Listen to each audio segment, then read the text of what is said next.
Gimana nih mereka? Saya ini sehat rohani saya. Buktinya sakit itu apa semulaikan? Rohani buktinya sakit itu apa? Lebih mementingkan dunia daripada akhirat, itu tandanya sakit. Lebih banyak ingat kepada makhluk daripada ingat kepada Allah. Ini rohani sakit keras.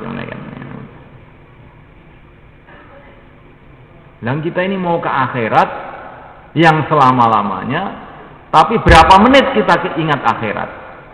Kita di dunia 60 tahun, berapa ribu jam kita ingat dunia ini? Mau tidur ingat dunia, bangun tidur ingat dunia. Sampai waktu mendengarkan bayan ini pun ingat dunia. Nanti waktu sholat pun ingat dunia juga. Nah, coba semuanya. Apa ini nggak sakit keras namanya semuanya? Nah, kita keluar jalan Allah untuk berobat. Insyaallah malaikat. Kalau tandanya rohani itu sehat, apa? Tandanya rohani sehat adalah orang itu rindu kepada negeri akhirat. Itu rohani sehat. Nah, seperti Nabi Yusuf alaihissalam. Setelah beliau jadi menteri besar di Mesir, seluruh dunia di bawah kekuasaan beliau, dunia Mesir itu. Keluarganya semua menghormati beliau. Semuanya beres sudah. Tetapi beliau ini tidak terkesan dengan ini semua. Beliau berdoa, tawaffani muslimah wa alhiqni bis salihin. Ya Allah, matikanlah aku dalam keadaan Islam, susulkanlah aku dengan orang-orang soleh di surga. Ini orang sehat gimana ya? Orang sehat ini duduk di dunia kerinduannya kepada akhirat. Nah, ini orang sehat. Nah, orang sehat. Nah, kalau kita belum begitu itu ya orang sakit kita ini malaikat. Berarti kita ini sakit semua. Bukan hanya sakit kita ini, masya Allah. Sakit yang sudah sangat keras sehingga tidak terasa sakit lagi. Seperti orang sudah lumpuh total itu semua kan. Dipijeti gak kroso, dijiwit gak kroso, dipentung pun ra kroso. Nah, karena ini sudah syarat-syaratnya sudah pada tepat semua, sudah pada putus. Nah, ini semulaikan wa ta'ala. Dan sakit rohani ini untuk panjang selama-lamanya akibatnya. Kalau sakit jasmani cuma sebentar saja. Maka sunmulaikan wa ta'ala untuk meningkatkan iman kita ini harus senantiasa doa dan senantiasa dakwah. Kemudian kita ini harus mau bersusah payah untuk agama. Kata para masyayikh kita, dengan dakwah akan didapatkan kefahaman mengenai iman. Tapi dengan mujahadah kita mau bersusah payah untuk agama, didapatkan kekuatan iman. Jadi kalau kita cuma dengar bayan, walaupun tiap hari dengar bayan, terus dapatnya baru kefahaman mengenai iman. Tetapi kekuatan iman kalau kita ini mau bersusah payah untuk agama. Maka dengan dakwah ada kefahaman iman, dengan mujahadah timbul kekuatan iman, dengan hijrah tersebar iman. Begitu kata para masyayikh. Maka susah payah. Baginda Nabi alaihissalam memberi contoh kepada kita. Allah subhanahu wa ta'ala memberikan contoh kepada kita. Bagaimana para sahabat yang dicalonkan oleh Allah untuk menjadi contoh ahlul iman. Maka mereka ini dimasukkan dalam suasana mujahadah oleh Allah subhanahu wa ta'ala. Di Makkah al-Mukarramah. Diteror dari segala arah. Kelaparan, kehausan. Gangguan dari segala arah. Allah SWT berkuasa semulaikan. untuk menjadikan mereka ini mudah tanpa masalah. Allah kuasa. Tapi begitulah sunnatullah. Kalau Allah itu menghendaki orang itu mau jadi ahlul iman beneran, diteburkan dalam suasana kesulitan, mujahadah. Maka di saat itulah iman mereka meningkat. Nabi Musa alaihissalam masih bayi sudah diteburkan dalam mujahadah. Waktu kecil suasana hiruk pikuk di negeri Mesir. Karena ada aturan dari Fir'aun, semua bayi laki-laki harus dibunuh. Maka Nabi Musa itu akhirnya diperintahkan oleh Allah kepada ibunya untuk dimasukkan dalam kotak, dibuang ke lautan. Jadi sejak kecil sudah harus dipisahkan dari ibunya, dipisahkan dari keluarganya, masuk di sarang singa di tempatnya Fir'aun. Ini pelajaran buat kita. Kalau kita ini ingin jadi ahlul iman beneran, jangan takut dengan mujahadah. Mujahadah ini untuk supaya meningkatkan iman kita. Seluruh para nabi, para rasul, seluruh para sahabat mengalami proses ini. Mujahadah. Dengan mujahadah itu semulaikan wa ta'ala, sesusah payah untuk agama, disakitkan hatinya untuk agama, kelaparan karena agama, maka mereka mendapatkan pengalaman hubungan dengan Allah, pengalaman nangis di depan Allah, pengalaman putus hubungan hati dengan seluruh makhluk, karena nggak ada lagi yang diharap. Teman memusuhi, saudara memusuhi, pemerintah memusuhi, semua memusuhi. Akhirnya, ya Allah. Nah, ini pengalaman iman, kan? Seperti Nabi Ibrahim, kerajaannya memusuhi, ayahnya memusuhi, masyarakatnya memusuhi. Sampai diceritakan para ulama itu ada binatang namanya tetsak, kan? Ikut memusuhi Nabi Ibrahim juga.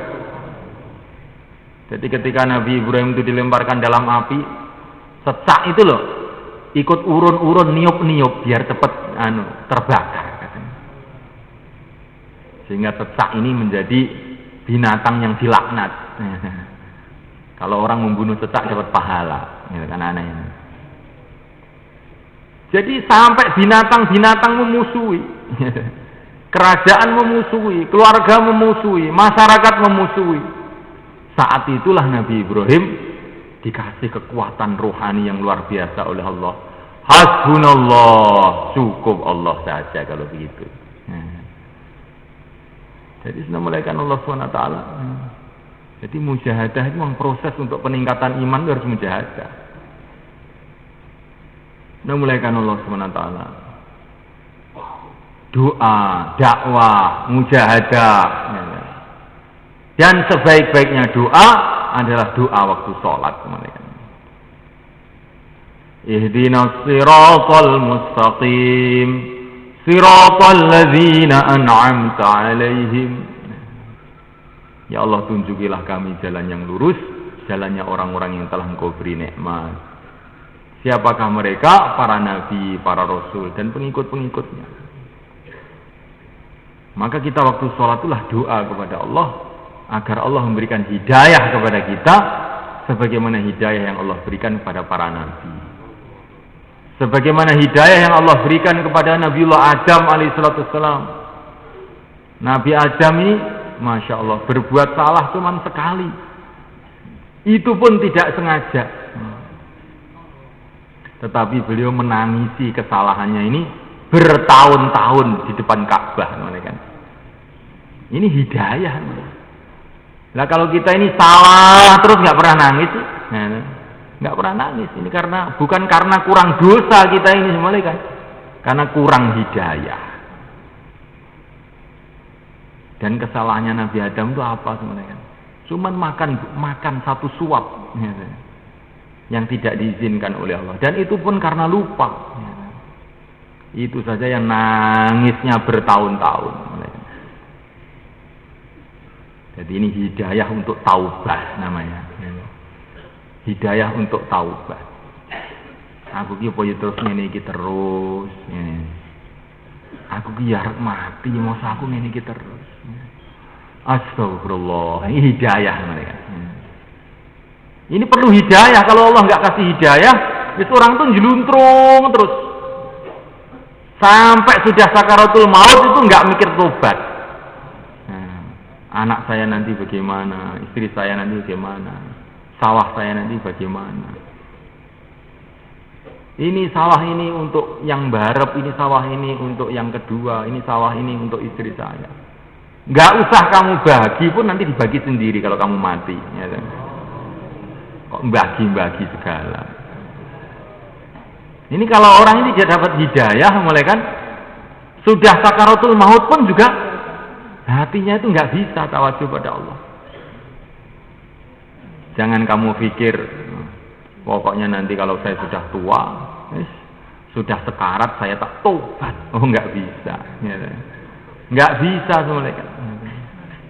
Itu seperti orang yang mengatakan disuruh latihan pencak silat nggak mau. Alah, nanti kalau sudah ada musuh saya langsung jadi pendekar. Nggak usah latihan. Nah ini orang nggak bener ini semua mereka. Nanti aja kalau sudah ada ujian langsung saya pinter. Sekarang nggak usah belajar. Apa ya ada seperti itu? Allah kuasa memang. Tetapi tertib ini pun yang membuat Allah Subhanahu wa taala. Orang kalau mau pinter harus belajar. Orang kalau mau ini harus begini. Ini tertib ini yang membuat Allah juga. Mau kamu ingkari? Ini mulaikan Allah taala jangan iman kepada Allah itu untuk menolak perintah Allah. Nah ini yang gawat, ini iblis ini. Ya. Iblis itu setelah tahu kepada Allah malah mengingkari perintah. Kon sholat, alah nyapo sholat barang. Gusti Allah mau murah, mau asih. Wis ora usah sholat. Ini orang tersesat mulai kan. Di antara bentuk sayangnya Allah kepada kamu itu kamu disuruh sholat itu. Karena Allah itu maha kasih sayang kepada kamu, maka kamu disuruh sholat. Supaya kamu punya hubungan dengan Allah SWT. Nah mulaikan Allah SWT. Kita doa kepada Allah. Ihdinas siratal mustaqim. Siratal ladzina an'amta 'alaihim. Siratal ladzina an'amta 'alaihim. Kita minta hidayah sebagaimana hidayah yang Allah berikan kepada Nabi Nuh alaihissalatu wassalam. Di mana dengan hidayah itu Nabi Nuh bisa dakwah ratusan tahun, 950 tahun, tidak henti-hentinya siang dan malam. Kenapa kita ini sekarang dakwah tidak kuat mereka? Bukan karena apa-apa, karena kurangnya hidayah yang ada dalam hati kita. Kalau Allah datangkan hidayah dalam hati kita seperti Nabi Nuh, maka walaupun nggak ada temannya akan terus dakwah walaupun ratusan tahun, apalagi 4 bulan apa nggak ada apa-apanya. Jadi kita tidak bisa 4 bulan bukan karena suasana, tetapi karena ini hidayah, nur hidayah ini belum masuk di dalam hati kita. Maka kita doa kepada Allah SWT. Hidayah yang kita minta itu sebenarnya seperti hidayah yang Allah berikan pada Nabi Musa. Dalam pemerintahan yang zalim, dalam kezaliman yang luar biasa, tetap beliau istiqomah dalam mengamalkan agama, memperjuangkan agama. Kaumnya paling sulit untuk diatur. Nabi Musa itu menghadapi masalah dari luar dari dalam. Kaumnya paling sulit diatur. Bani Israel itu sudah terkenal. Seperti anak nakal kata Abul Hasan Nadwi. Kalau disuruh berdiri malah duduk. Kalau disuruh duduk berdiri. Kalau disuruh melek tidur. Kalau disuruh tidur malah melek. Itu Bani Israel. Tetapi Nabi Musa terus istiqomah terus. Nggak peduli kaumnya begitu itu. Jadi kalau orang waktu bayan kok tidur, itu kena penyakitnya Bani Israel.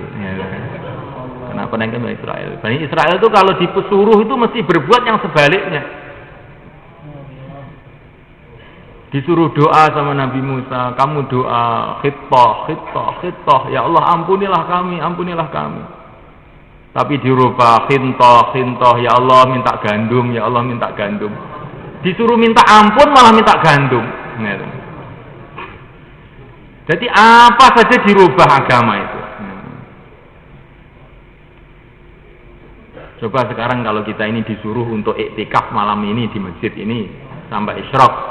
Kira-kira bagaimana? Nanti kan malah pulang.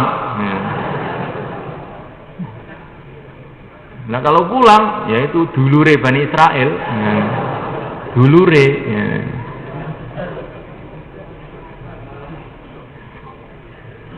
Nah mulai kan Allah SWT. Tetapi menghadapi umat yang seperti itu, sudah umatnya itu enggak karu-karuan.